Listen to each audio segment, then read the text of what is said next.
இந்த சண்டே ரொம்ப ஸ்பெஷல். என்னோட அம்மா அப்பா ஊர்ல இருந்து வந்திருந்தாங்க ஒரு ஃபங்க்ஷனுக்காக. அது என்னன்னு நெக்ஸ்ட் வீடியோவில் சொல்கிறேன். 2 நாள் தான் இருப்பாங்க அண்ட் எனக்கு ஒர்க்கிங் டேஸ் வேற.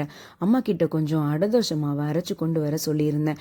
அம்மாவும் கொண்டு வந்திருந்தாங்க. ஆனால் அப்பாவுக்கு இட்லி போதுன்னு சொன்னதுனால அவருக்கும் என் ஹஸ்பண்டுக்கும் இட்லி, எனக்கும் என்னோட அம்மாவுக்கும் தோசைன்னு பிரேக்ஃபாஸ்ட்டுக்கு செஞ்சாச்சு. ஆனியன் சட்னி அரைக்கலான்னு அதுவும் செஞ்சாச்சு. அம்மா வேர்க்கடலை சட்னி பொடி செஞ்சு கொண்டு வந்திருந்தாங்க. அதுவும் வச்சு பிரேக்ஃபாஸ்ட் சாப்பிட்டாச்சு. டிவி வாங்க போகலான்னு இறங்கினப்போ என் தம்பி கால் பண்ணியிருந்தான். நானும் வரேன்னு சொன்னான். அவன் கூட கொஞ்ச நேரம் பேசிகிட்டு இருந்தோம். அவனுக்கு பிரேக்ஃபாஸ்ட் சாப்பிட கொடுத்தப்போ அவன் என் சட்னியை சாப்பிட்டுட்டு சொன்னான், அது அப்படியே எங்கள் அம்மா செய்கிற மாதிரியே இருக்குன்னு. அது கேட்டப்போ எனக்கு அவ்வளோ ஹாப்பியாக இருந்தது. ஏன்னா என் தம்பி அவ்வளோ சீக்கிரம் அப்ரிஷியேட் பண்ணுற ஆளே கிடையாது. அப்புறம் டிவி வாங்க போகலான்னு கிளம்பிட்டோம். ஒரு கடையிலையும் ஒரு ப்ரைஸ் சொன்னாங்க ஒரே மாடல் டிவிக்காக. ஃபைனலி ஒரு டிவி வாங்கி பில்லும் பண்ணியாச்சு. நெக்ஸ்ட் டே தான் டெலிவரி அண்ட் இன்ஸ்டாலேஷன்னு சொன்னாங்க. சரி ஓகேன்னு கிளம்பி